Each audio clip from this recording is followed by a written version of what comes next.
A gralha azul, guardiã das florestas de araucária. A lenda da gralha azul, do folclore do sul do Brasil, conta a história de uma bela ave de penas azuladas que tem um papel crucial na preservação das florestas de araucária.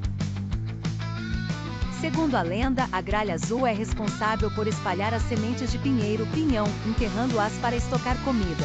Muitas dessas sementes acabam esquecidas e germinam, garantindo o crescimento de novas árvores.